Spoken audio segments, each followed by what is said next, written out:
भी हिंदुत्व की बात कर रहे हैं, भारतीय जनता पार्टी भी हिंदुत्व की बात कर रही है। क्या ये पद की वजह से आपकी बात नहीं बन पा रही कि आपको कोई पद नहीं मिल रहा है, या फिर वैचारिक मतभेद? और वैचारिक मतभेद कैसे होगा जब दोनों ही एक बात कर रहे हैं? भाजपा सनातन और हिंदुत्व के नाम पर इस समय एक केवल मुखौटा रह गया है। सीधे तौर पे बोल रहा हूँ, नाम लेकर के अनुराग ठाकुर की बात कीजिए। बंगाल चुनाव से पहले क्या हुआ? मंगलवार के दिन लोग व्रत रखते हैं, बजरंगबली की आराधना करते हैं, और ये मंगलवार के दिन मछली खाने वाले लोग, इन लोगों से हम सनातन की उम्मीद करें? आप कहते हैं कि अखिलेश यादव ब्राह्मण को सम्मान देंगे, वो सबको साधना चाहते हैं। उनके प्रवक्ता बयान देते हैं कि ब्राह्मण को टिकट नहीं देना चाहिए। उनको केवल ये दिख रहा है कि मैं अगर हिंदू धर्म के खिलाफ बोलूँ, रामचरित गीता के खिलाफ बोलूँ, तो ये मैं ज़्यादा वायरल हो जाऊँगा, मैं बहुत बड़ा प्रवक्ता माना जाऊँगा, और ज़्यादातर मुझे मुसलमान और तमाम लोग पसंद करेंगे। इस चक्कर में वो बोल बैठे हैं, और इसका परिणाम सपा को भोगना पड़ेगा। अखिलेश यादव तो बाकायदा राजकुमार भाटी की तारीफ कर चुके हैं कि बड़े विद्वान प्रवक्ता है, तो ऐसे में तो समाजवादी पार्टी पहले प्रशंसा की है। वो जो बोलते हैं तर्क से बोलते हैं, लेकिन अभी भी प्रवक्ता के पद पर बने हुए हैं वो तो अखिलेश जी को निर्णय लेना है, तो ऐसे तो 27 में नुकसान हो जाएगा। नमस्कार, स्वागत है आपका टीवी 24 नेटवर्क में, और मैं हूं अजय सिन्हा। उत्तर प्रदेश में 2027 में विधानसभा चुनाव होना है, और उससे पहले सभी राजनीतिक दल अपनी तैयारियों में जुटे हुए हैं। भाजपा चाहती है कि तिबारा उसकी सरकार बने, योगी आदित्यनाथ के नेतृत्व में फिर से एक बार जीत हासिल हो उत्तर प्रदेश के अंदर। तो सामने मुख्य विपक्षी दल के रूप में समाजवादी पार्टी नजर आती है। अखिलेश यादव भी जी तोड़ मेहनत कर रहे हैं, और ये मेहनत इसलिए कि 2027 में 12 वाला रिजल्ट रिपीट हो सके, और 27 में सपा की साइकिल उत्तर प्रदेश में जमकर दौड़े। और इसीलिए अखिलेश यादव जहां पीडीए का नारा लेके चल रहे हैं, पिछड़ा, दलित और ए से अल्पसंख्यक, तो वहीं अखिलेश यादव बार बार ये भी कहते हैं कि ए से अल्पसंख्यक है तो ए से अगड़े भी हैं, अच्छे अगड़े, ए से आधी आबादी भी है। दरअसल इस वक्त उत्तर प्रदेश के अंदर ब्राह्मण वोट बैंक, जो अपने आप में बहुत मजबूत माना जाता है, उस पर हर कोई लट्टू फेंक रहा है, सोच रहा है कि ये ब्राह्मण वोट बैंक हमारे साथ आ जाए। ये ब्राह्मण वोट बैंक बीजेपी के साथ रहा है, लेकिन बीच बीच में कुछ नाराजगियां भी देखने को मिली हैं, और इसी नाराजगी का फायदा उठाकर चाहे वो समाजवादी पार्टी हो और चाहे बहुजन समाज पार्टी हो, ये सभी राजनीतिक दल चाहते हैं कि ये ब्राह्मण वोट बैंक हमारी ओर आए, क्योंकि सब राजनीतिक दलों के अपने अपने वोट बैंक सेट हैं। ऐसे में ब्राह्मण अगर बीजेपी से रूठता है, पलटी मारता है, तो फिर चांस समाजवादी पार्टी के लिए या फिर बसपा के लिए खुल सकते हैं। आपको याद होगा बसपा की 2007 में जब सरकार बनी थी, हाथी नहीं गणेश हैं, ब्रह्मा विष्णु महेश हैं, और सतीश चंद्र मिश्र ने सोशल इंजीनियरिंग का फॉर्मूला ऐसा चला था कि ब्राह्मण बसपा के साथ आ गया था, और 206 सीटें 2007 में बसपा को मिली थी। पूर्ण बहुमत की सरकार बनाने का चमत्कार बीएसपी ने किया था। तो 2027 में क्या होगा, किसकी बनेगी सरकार, कौन मारेगा बाजी, और ब्राह्मण किसके साथ जाएगा, इन्हीं सब चीजों पे बात करने के लिए हमारे साथ धर्माचार्य, हमारे साथ जगत गुरु देव मुरारी बापू जी स्टूडियो में मौजूद हैं। इनकी मुलाकात भी अखिलेश यादव से हुई थी, तस्वीरें बहुत वायरल हुई थी, क्योंकि ये भी बड़ा चेहरा है अपने आप में। बहुत बहुत स्वागत है गुरुजी आपका। धन्यवाद। जय श्री राम। जय श्री राम। आप धर्माचार्य, अंतर्राष्ट्रीय धर्माचार्य हैं, आप कथा भी सुनाते हैं, आप लोगों को सतमार्ग दिखाते हैं, आप लोगों को बताते हैं कैसे जीवन जीना है, जीवन जीने की पद्धति क्या होती है। जगत गुरु हैं आप। राजनीति में कैसे एंट्री हुई और राजनीति में इतनी दिलचस्पी क्यों? हम तो शुरू से राम कथा और भागवत कथा के माध्यम से लोगों के बीच में चर्चित हुए थे। 2004-05 की बात है, जो शुरुआत में गोरखपुर के सांसद थे योगी आदित्यनाथ जी, उनकी हिंदू वाहिनी थी, हम उनसे जुड़े, अयोध्या के नगर संयोजक बनाए गए। 2007 में फिर हमको प्रदेश कार्यकारिणी में लिया गया। हमने सामाजिक तौर पे हिंदू वाहिनी में कार्य किया। समय बदलता गया और जब किसी का संगठन ज़्यादा बढ़ जाता तो वह अहंकार में भी आ जाता है। योगी और हमारे बीच में अहंकार का मामला फंसा और 2010 में हमने योगी आदित्यनाथ को छोड़ दिया, उनकी वाहिनी को छोड़ दिया। योगी आदित्यनाथ हमारा पूरा यूज किए, हमने संगठन को मजबूत भी किया, लेकिन दोबारा उन्होंने बैठा के कभी ये चर्चा नहीं की कि संगठन को छोड़कर क्यों चले गए। ये उनका नेगेटिव पॉइंट है। अगर कोई चर्चा करता है तो सामने वाला बताता है कि भाई आपने हमारी मदद नहीं किया, हमें आपने वैल्यू नहीं दी, हमारा सम्मान नहीं हुआ, पर नहीं किया। हम भी अपना उनमें से हैं, अगर आपके लिए काम कर सकते हैं तो हम खुद के लिए भी कार्य कर सकते हैं। हम लगातार सामाजिक कार्य करते रहे। 11 में और 2012 के उत्तर प्रदेश के विधानसभा चुनाव में योगी जी ने हमारी कदर नहीं की तो योगी जी के सामने खड़ा हुआ। उत्तर प्रदेश में पीस पार्टी का राष्ट्रीय उपाध्यक्ष हुआ मैं, डॉक्टर अयूब सर्जन की पार्टी, स्टार प्रचारक बना, उनके लिए मैंने कार्य किया। फिर 13 में उन्होंने फैजाबाद कचहरी ब्लास्ट में आतंकवादियों को समर्थन कर दिया, इसलिए मैंने 13 में उस पार्टी का इस्तीफा देके स्वतंत्र रूप से कार्य करना शुरू कर दिया। पीस पार्टी में जाने से भाजपा के लोग बहुत सारे नाराज थे, विश्व हिंदू परिषद के लोग नाराज थे।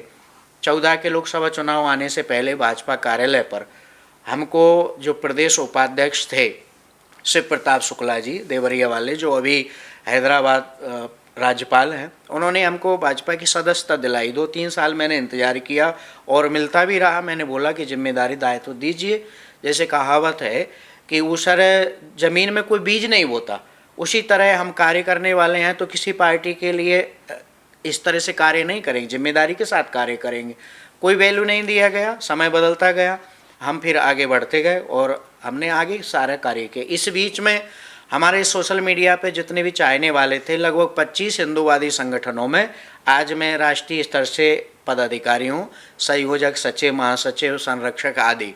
इसके साथ साथ अभी 15 पार्टी मेरे कांटेक्ट में है, समर्थन में है। मैं जहाँ रहूँगा वहीं पर मेरे साथ रहेंगे। ये इतने सारे संगठन और पार्टियाँ आज भी मेरे साथ हैं। मैंने 2018 आया, उत्तर प्रदेश से मध्य प्रदेश की भूमि पे गया। वहाँ पर मैंने सीधे तौर पे राजनीति खुल्लम खुल्ला की। और संत धर्माचार्य जब राजनीतिक मंच पे जाके उनके लिए वोट मांगते हैं तो मेरे लिए क्या परेशानी, मैंने भी खुल्ला खुल्ला वोट मांगा। किसी का समर्थन करना पड़ा, समर्थन किए, और विरोध करना पड़ा तो विरोध किए। फिर ये समय बदलता गया। 18 के बाद 19 लोकसभा चुनाव में मैंने राजनीतिक बड़े बड़े टीवी चैनलों पे मैं एक चेहरा था, मुझे नेताओं के बराबर लगाया गया। फिर 22 में यहाँ 20 में तो लॉकडाउन हो गया, 2 साल ये राजनीतिक प्रक्रियाएं बंद रही। 22 में फिर उत्तर प्रदेश का विधानसभा चुनाव आया। उससे 6 महीने पहले मैंने फिर राजनीतिक अपना स्टैंड दिखाया और मैं राष्ट्रव्यापी जनता पार्टी का राष्ट्रीय अध्यक्ष बनाया गया। और मैंने बाकायदा अयोध्या और मथुरा में जाके पत्रकार वार्ता की। लखनऊ से शुरुआत हुई, यहाँ मैंने प्रेस वार्ता की मैं जब राष्ट्रीय अध्यक्ष बनाया गया कि हम पूरे उत्तर प्रदेश में 403 सीटों पर प्रत्याशी उतारेंगे। अयोध्या में मैं गया, मैंने वहाँ घोषणा की। अयोध्या और मथुरा दोनों जगह से मैं चुनाव लड़ने का पूरा मन बनाया था, क्योंकि मुझे मालूम था कि योगी आदित्यनाथ का 2 जगह से नाम चल रहा है, या तो मथुरा से चुनाव लड़ेंगे या फिर अयोध्या से। मैंने घोषणा की, 2-4 दिन बाद ये पता लगा कि योगी जी का गोरखपुर से टिकट फाइनल हो गया। मैं अपनी प्रक्रिया आगे बढ़ाता रहा। तमाम लोगों ने मुझे बदनाम करने की कोशिश भी की, फर्जी मुकदमा लगा के जेल डालने की भी कोशिश की। बहुत सारे वीडियो मेरे आज भी यूट्यूब आदि पे पड़े हुए हैं। कुछ लोगों ने सही बताया तो कुछ लोगों ने हमको बदनाम भी किया। खैर, राजनीति में जब कोई उतरता है तो प्रशंसा भी होती है, बदनाम भी होता है। ये प्रक्रिया चलती रही। अब 2027 का उत्तर प्रदेश का चुनाव पुनः आ रहा है। इसमें हमारा राजनीतिक खुले तौर पर हमारा राजनीतिक एक तरफा दिखाई पड़ेगा। हम सनातन और हिंदुत्व के लिए कार्य करते आ रहे हैं। लोग आज भी मेरे फेसबुक पे कमेंट करते हैं, आप विधर्मियों के साथ जा रहे हैं, आप ऐसा कर रहे हैं, वैसा कर रहे हैं। मैंने कहा, संत किसी का नहीं होता, संत किसी पार्टी विशेष का नहीं होता। जहाँ संत को सम्मान मिलता है उसी के लिए वो कार्य करता है। तो जहाँ अपमान हो उसके लिए समर्थन भी नहीं दे सकता। हमको अखिलेश जी से हमारी अभी 3-4 दिन पहले मुलाकात हुई, हम वहाँ भी गए, उनसे भी हमने खुला कहा आपकी पार्टी अच्छी पार्टी है, आप एक अच्छे नेता हैं, पर आपकी पार्टी में कुछ लोगों ने हिंदुत्व और सनातन के खिलाफ बोलना शुरू कर दिया है, इनको आपको बंद करना होगा। दूसरी बात, संत और ब्राह्मण को आपको पूरी तरह सम्मान देना होगा। और मेरे मिलने से पहले मैंने उनके वीडियो भी देखे, उन्होंने खुद कहा कि संतों से आशीर्वाद लेके हमारी पार्टी काम करेगी और पंडित जी जैसा बताएंगे उस रास्ते पे हम चलेंगे। अगर ये दो बातें अखिलेश इस पे खरे उतरते हैं तो निश्चित तौर पे समाजवादी पार्टी का पुनः उत्तर प्रदेश में जीत होगी और उसका वर्चस्व होगा। अखिलेश यादव व्यक्तिगत विशेष रूप से बहुत अच्छे हैं, पढ़े लिखे हैं, और हमारी जो बात हुई है उसके आधार पर हम सपोर्ट करने के लिए भी तैयार हैं। अभी हमने सपा को ज्वाइन नहीं किया और ना ही हमको कोई जिम्मेदारी मिली है। इन सब बातों पे चर्चा हुई, जो जिम्मेदारी मिलेगी सदस्यता लेंगे और उसके अनुसार हम आगे कार्य करेंगे। अभी केवल एक औपचारिक मुलाकात हमारी हुई है। तो आप इतनी पार्टियों में रहे, लगातार रहे, फिर इस्तीफ़ा दिया, फिर रहे, फिर इस्तीफ़ा दिया। आप हिंदुत्व की बात करते हैं, भारतीय जनता पार्टी भी हिंदुत्व की बात करती है, हिंदुत्व के नाम पर ही वो जीतती भी है, उसे वोट भी मिलता है। देखिए पश्चिम बंगाल में उसने एक तरफा जीत हासिल की। तो आप भी हिंदुत्व की बात कर रहे हैं, भारतीय जनता पार्टी भी हिंदुत्व की बात कर रही है। क्या ये पद की वजह से आपकी बात नहीं बन पा रही कि आपको कोई पद नहीं मिल रहा है, या फिर वैचारिक मतभेद? और वैचारिक मतभेद कैसे होगा जब दोनों ही एक बात कर रहे हैं? दो बातें हैं, एक तो भाजपा ने हमें कभी सम्मान नहीं दिया, ना ही कोई पद दिया। तो हम एक पहलवान हैं, एक उदाहरण पे, लेकिन पहलवान किसी गली चौराहे पे खड़े होकर किसी से कुश्ती नहीं लड़ता, उसके लिए दंगल चाहिए। तो हमसे अगर कोई ये उम्मीद रखता है कि हम सनातन के लिए काम करें, धर्म के लिए काम करें, भाजपा के लिए काम करें, भाजपा ने हमें कभी कोई सम्मान नहीं दिया, कोई पद नहीं दिया, जैसे पुरानी घटनाएं मैं सुना चुका हूँ। रही बात सनातन हिंदू धर्म की, भाजपा वही कर रही है, उसी की मांग हम कर रहे हैं। तो भाजपा सनातन और हिंदुत्व के नाम पर इस समय एक केवल मुखौटा रह गया है। जनता के हित की बात उनके यहाँ कोई सुनवाई नहीं होती है। सनातन की बात करो, दूसरी पार्टी के लोगों को ये लोग बदनाम करते हैं कि गाय खा रहा है, मांस खा रहा है, मीट खा रहा है, मुसलमानों की पार्टी। पर आप अपनी पार्टी को देखो, हम लगातार कई वर्षों से ये देख रहे हैं कि पहले वाली भाजपा अब भाजपा नहीं रह गई। ये लोग बात करते हैं कि मछली मत खाओ, गाय मत खाओ। अभी आपने जिक्र किया बंगाल का, जो सनातनी बनते हैं, हिंदू तो बनते हैं और हिंदुओं के बीच में जाते हैं तो वो लाल टीका लगाते हैं। सीधे तौर पे बोल रहा हूँ नाम लेकर के, अनुराग ठाकुर की बात कीजिए। बंगाल चुनाव से पहले क्या हुआ? मंगलवार के दिन लोग व्रत रखते हैं, बजरंगबली की आराधना करते हैं, और ये मंगलवार के दिन मछली खाने वाले लोग, इन लोगों से हम सनातन की उम्मीद करें? भाजपा में अब केवल दिखावा बचा है, धर्म का, सनातन का मुखौटा ओढ़े हुए। हम ऐसी राजनीति, ऐसे राजनीतिक लोगों को बिल्कुल पसंद नहीं करते हैं। हमारे अंदर कोई कमी थी, हमको बुला सकते थे, हमको बता सकते थे। हम मांस नहीं खाते हैं, हम हिंदू धर्म के विरोध नहीं चलते हैं, लेकिन हमको इनसे परहेज है। भाजपा आज भ्रष्टाचारियों की एक नंबर की पार्टी बन गई है। प्रधानमंत्री नरेंद्र मोदी ने भोपाल 2023 के विधानसभा चुनाव से भोपाल से ऐलान किया कि महाराष्ट्र में अजीत पवार 70,000 करोड़ के घोटालेबाज हैं। एक हफ्ता नहीं बचा, एक हफ्ते के बाद नरेंद्र मोदी, अमित शाह ने अपनी तरफ बुलाया 35,000, आधा। इनका सीधा तौर पे ये सौदा रहता है, आधा हमें दे दो, आप हमको वॉशिंग पाउडर की तरह हम आपको साफ कर देंगे मशीन में निकाल के। यही चल रहा है। आप आसाम के मुख्यमंत्री को गूगल पे सर्च करिए, एक नंबर का भ्रष्टाचारी बताया जाएगा। आप बंगाल का ले लीजिए, आप बिहार का ले लीजिए। आप जो कह रहे हैं कि 35 आधा उन्होंने ले लिया, ये भ्रष्टाचारी, इसका कोई सबूत है या फिर सिर्फ हवाई में आप ये कह रहे हैं? नहीं, सबूत तो वो देंगे। आखिर किस कारण से पवन खेड़ा ने भ्रष्टाचारी और तमाम आरोप लगाए थे, अब कोर्ट कचहरी के चक्कर पवन खेड़ा नहीं, तो हमसे कोर्ट कचहरी के चक्कर में हम तो जवाब मांग लेंगे। नहीं, ऐसा क्या मजबूरी हो गई भाजपा की कि 70,000 का करोड़ का घोटाला बताने वाले को उन्होंने डिप्टी सीएम बना? भाजपा तो कहती है कि सारे नेताओं का हमारा भविष्य नजर आ रहा है, चाहे सपा के हो, चाहे कांग्रेस के हो, चाहे दूसरी पार्टियों के, सब बुढ़िया बिस्तर लेके भाजपा में चले जा रहे हैं, क्योंकि भाजपा को कोई राजनीतिक दल हरा ही नहीं पा रहा है। भाजपा में कोई मजबूरी नहीं है। मजबूरी ये है कि ईडी सीबीआई की जो रेड पड़वाते हैं, डरा रहे हैं, धमका रहे हैं, अगर ये सारी ताकत ना दिखाएं तो कोई भी इनके पास अच्छा, ना जाए। आप ये बताइए कि क्या नेता इतने कमजोर हैं? फिर तो उनको नेतागिरी नहीं करनी चाहिए अगर वो ईडी सीबीआई से डर रहे हैं। डरता वही है जिसकी कोई ना कोई पेच फंसा होता है। आप ये बात मानते कि नहीं मानते? जिसको कोई डर ही नहीं उसको दुनिया में कौन डराएगा?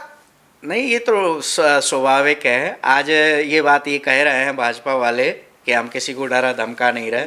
कल को अगर दूसरी पार्टी उत्तर प्रदेश में आ जाती है तो जो नेता भाग के गए हैं वो वापस इधर आ जाएंगे। तो फिर उन नेताओं का तो चरित्र यही है ना, वो इधर जाएंगे उधर जाएंगे। बिल्कुल, नेताओं का चरित्र यही है, लेकिन कमजोरी हर नेता की रहती है। क्या आप ये सोच रहे हैं कि योगी आदित्यनाथ की कोई कमजोरी नहीं है?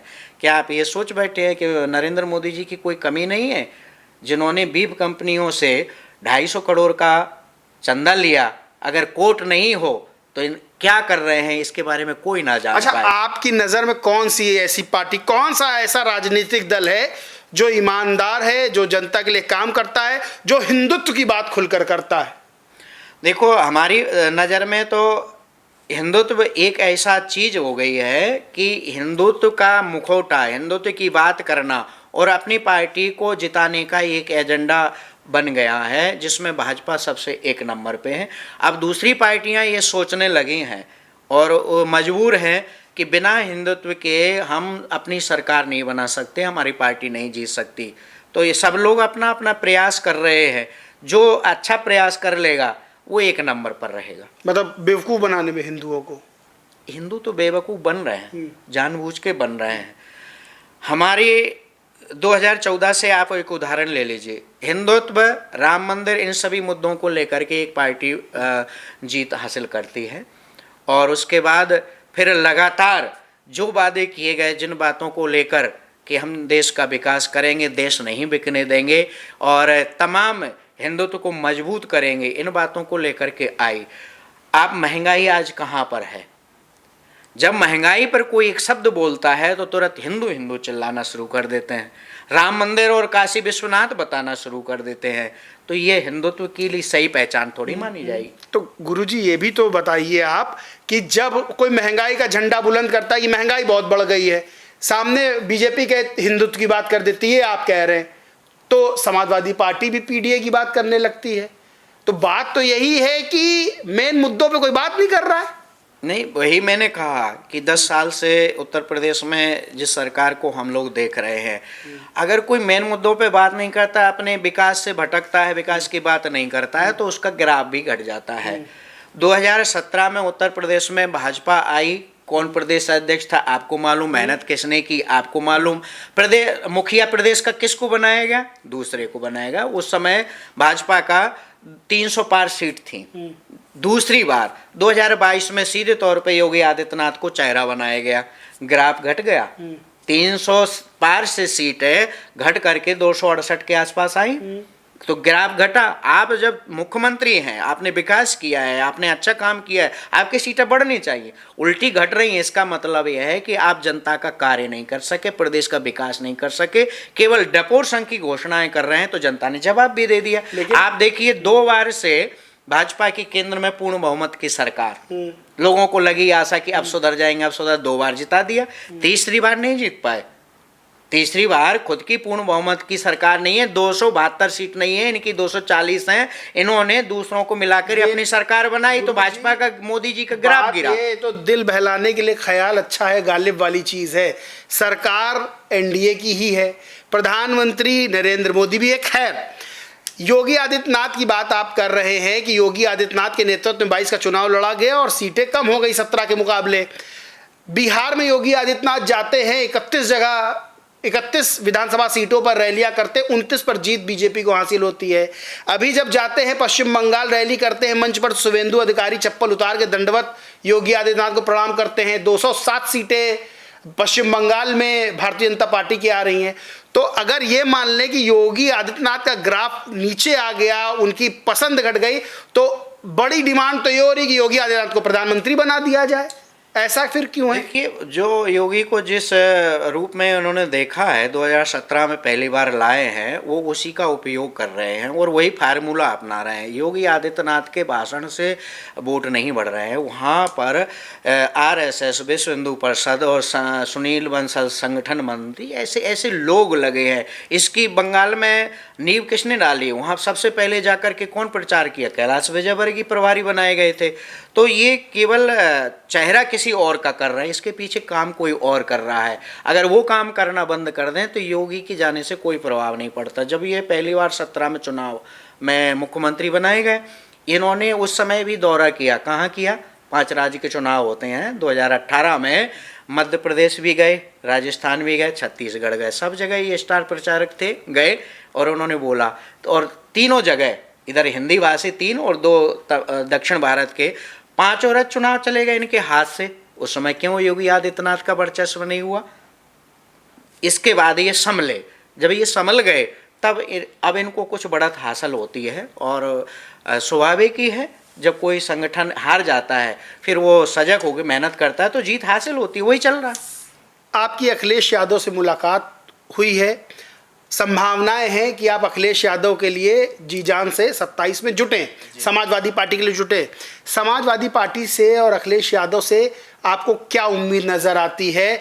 जो आप हिंदुत्व की बात करते हैं, जो आप सनातनियों की आप बात कर रहे हैं, तो आपको क्या उम्मीद नज़र आती है कि क्या ये पार्टी काम कर पाएगी? बिल्कुल, आपने सही कहा।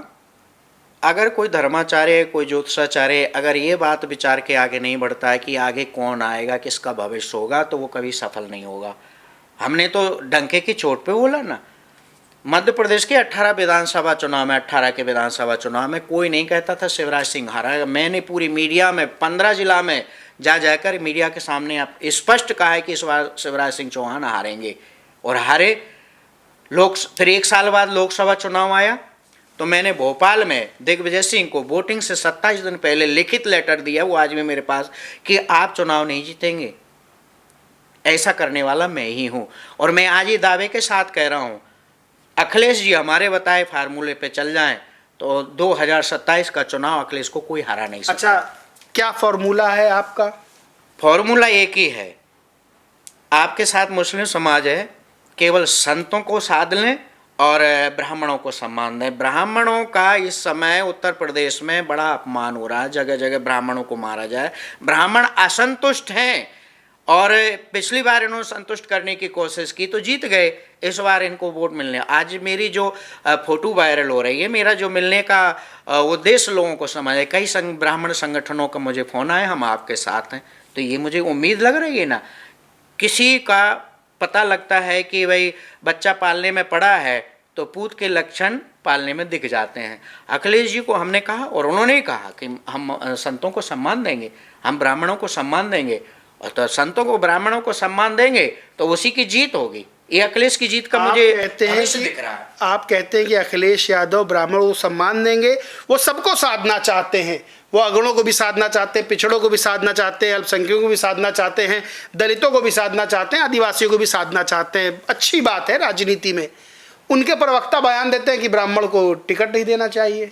उनके प्रवक्ता राजकुमार भाटी ने कहा ब्राह्मणों का ये राजकुमार भाटी ने तो ब्राह्मण वाली एक कहावत बताई थी, लेकिन उनके और भी प्रवक्ता हैं जो तमाम तरह के बयान देते हैं। हाँ, ये जब राजकुमार भाटी वाला ब्राह्मणों का अपमान वाला वीडियो वायरल हुआ, मुद्दा गरमाया, तो अखिलेश जी ने स्वयं वीडियो जारी किया है कि इस प्रकार का कोई भी व्यक्ति पार्टी की तरफ से वक्तव्य ना दे।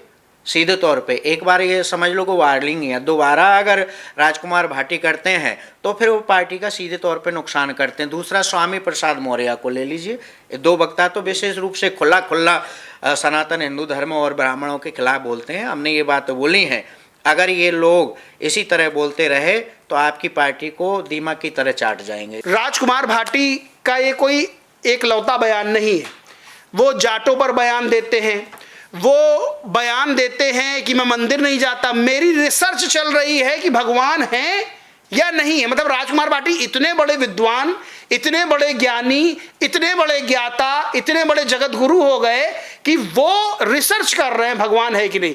वहीं दूसरी तरफ राजकुमार भाटी कहते हैं कि मैं सबसे बड़ा समाज सुधारक, मैं सबसे बड़ा समाज सुधारक किसे मानता हूं? जो मुस्लिम समाज के मानने वाले हैं उनको, मोहम्मद साहब को। राजकुमार भाटी कोई धर्माचार्य नहीं है, कोई शास्त्रों की ज्ञाता नहीं है। वो केवल बात को तोड़ मरोड़ कर बोलते हैं। जैसे वो बार बार एक ही शब्द बोलते रहते हैं। मनुस्मृति में ये लिखा है महिलाओं का अपमान है। रामचरितमानस की एक चौपाई उदाहरण देते हैं, ढोल गमार शूद्र पशु नारी। लेकिन वो किसी विद्वान से आज तक शास्त्रार्थ नहीं किए। वो रामचरितमानस को उठा कर के सामने नहीं बोल पाए। हमारे घर पे बैठकर हम किसी स्टूडियो में बैठकर किसी के भी खिलाफ बोल दें, लेकिन ये प्रमाणित नहीं होता है। उनको केवल ये दिख रहा है कि मैं अगर हिंदू धर्म के खिलाफ बोलूं, रामचरित गीता के खिलाफ बोलूं, तो ये मैं ज़्यादा वायरल हो जाऊंगा, मैं बहुत बड़ा प्रवक्ता माना जाऊंगा और ज़्यादातर मुझे मुसलमान और तमाम लोग पसंद करेंगे। इस चक्कर में वो बोल बैठे हैं और इसका परिणाम सपा को भोगना पड़ेगा। ऐसे लोगों को बिल्कुल तो बर्दाश्त नहीं किया जाएगा। देखिए, प्रवक्ता के पद से नहीं हटाया गया है। अखिलेश यादव तो बाकायदा राजकुमार भाटी की तारीफ कर चुके हैं कि बड़े विद्वान प्रवक्ता है। तो ऐसे में तो समाजवादी पार्टी पहले प्रशंसा किए हैं। वो जो बोलते हैं तर्क से बोलते हैं, लेकिन अभी भी प्रवक्ता के पद पर बने हुए हैं। वो तो अखिलेश जी को निर्णय लेना है। तो ऐसे तो 27 में नुकसान हो जाएगा। तो हमने बोला है कि आपकी पार्टी को दीमक की तरह 2 लोग खा जाएंगे। हमने बोला है स्पष्ट रूप से। यही हाल है राजकुमार भाटी। आपने राजकुमार भाटी को समझाया, सिखाया? अखिलेश यादव से हमारा उनसे कोई कांटेक्ट नहीं है। हमने पार्टी अध्यक्ष को बताया, उनका दायित्व है। अभी हम पार्टी में हमारा कोई दायित्व नहीं है। हाँ, विद्वान की दृष्टि से जिस दिन मिल जाएंगे उनके छक्के छुड़ा देंगे। 18 ग्रंथों का अध्ययन हमारा है। वो इतना पढ़े लिखे नहीं है। जो व्यक्ति राम मंदिर नहीं गया वो राम के बारे में बताएगा। जिस अंधे ने सूर्य नहीं देखा वो सूर्य के बारे में बताएगा। कितने रंग होते हैं, किधर से निकलता है। राम मंदिर तो ये लोग ज्ञान के अंधे हैं। इनसे कुछ नहीं, ना सूर्य बता पाएंगे ना दिशा बता पाएंगे। दिशाहीन लोग हैं ये। अच्छा, राम मंदिर तो अखिलेश यादव भी नहीं गए। राम मंदिर असल अखिलेश यादव नहीं गए हैं, लेकिन आप देखो अखिलेश जी भगवान राम को भी मानते। कोई भी कुछ उन्होंने बोला वो राजनीतिक स्टंट होता है। अभी जो इटावा में केदारनाथ धाम बनाया, किसने बनाया? अखिलेश यादव ने बनाया। और रही बात, हर ऐसी चीज़ मानते हैं, लेकिन कहा जाता है कि अगर किसी का सही मंत्री ना हो तो बयान भी गलत हो जाते हैं। अच्छा, अब ये कह रहे हैं कि जो MY पॉलिटिक्स कल चलती थी, मुस्लिम यादव पॉलिटिक्स समाजवादी पार्टी की, उससे अब इनको सफलता नहीं मिलेगी, इसलिए PDA की बात कर रहे हैं, ब्राह्मणों की बात कर रहे हैं, सबको साथ में लाने की कि भाई BJP का जो वोट बैंक है उसको अपनी तरफ ले आए तो हम चुनाव 27 जीत जाएंगे। कुछ ऐसा है? बिल्कुल सही है। उनकी पहले सोच कुछ और थी और वो खुद भी जान रहे हैं। उस सोच में 10 वर्ष सत्ता से उत्तर प्रदेश से दूर रहे। जब कोई व्यक्ति कीचड़ में फंस जाता है, उसका पैर नहीं निकलता, तो क्या करता? थोड़ा आगे होता है, थोड़ा पीछे होता है और अपना पैर निकाल लेता है। सीधा खड़ा खड़ा अपना पैर नहीं निकाल। उसी तरह राजनीति में हर हथकंडे अपनाए जाते हैं। वोट हमको किस जाति से कितना मिलेगा, कैसे मिलेगा, वो अगर समझ गया तो अपना पार्टी को जिता लेगा, अपने आप को आगे बढ़ा लेगा। अखिलेश जी भी वही कर रहे हैं। हर पार्टी का व्यक्ति करता है। भाजपा भी वही कर रही है। किसको हमारी पार्टी मिलाने से हमारी पार्टी जीत जाए, कहाँ से कौन सा कैंडिडेट खड़े करें और वो जीत जाए, वो उसका गणित लगा रहे हैं। चाणक्य नीति से कार्य कर रहे हैं। वही चाणक्य नीति से कार्य अखिलेश जी करेंगे तो आगे बढ़ेंगे। तो अब चाणक्य नीति 27 में अखिलेश यादव की नैया पार लगाएगी। बिल्कुल। इसके अलावा उनकी सफलता का कोई दूसरा कारण नहीं हो सकता। और इस बार और अगर वो तीसरी बार उत्तर प्रदेश अपने हाथ से खो देते हैं तो अखिलेश जी की राजनीति बहुत पीछे चली जाएगी। तो ये थे हमारे साथ जगत गुरु जी, जिन्होंने बताया कि अखिलेश यादव की नैया अब चाणक्य नीति से ही पार हो सकती है। और अगर इस बार चाणक्य नीति लगाने में कोई भी गलती समाजवादी पार्टी की तरफ से होती है तो बहुत पीछे अखिलेश यादव की राजनीति चली जाएगी। और जगत गुरु ने यह भी बताया कि राजकुमार भाटी सामने आ जाएंगे तो उनके छक्के छुड़ा दिए जाएंगे जो राजकुमार भाटी इधर उधर की बयानबाजी करते हैं। 27 में क्या होगा ये जनता तय करेगी। सभी राजनीतिक दल अपनी अपनी तैयारियां तो कर ही रहे हैं। कौन किसके साथ जाता है, खासतौर से ब्राह्मण किसके साथ जाता है, अभी तक तो भाजपा के साथ बना हुआ है, आगे देखते हैं। लेकिन 27 का चुनाव दिलचस्प होने वाला है। इस बातचीत को लेकर आपका क्या मानना है कमेंट करके जरूर बताएं। ये चर्चा, ये वीडियो अच्छा लगा हो तो लाइक करके शेयर करना और चैनल को सब्सक्राइब नहीं किया तो सब्सक्राइब करके बेल आइकन जरूर दबा लें। धन्यवाद।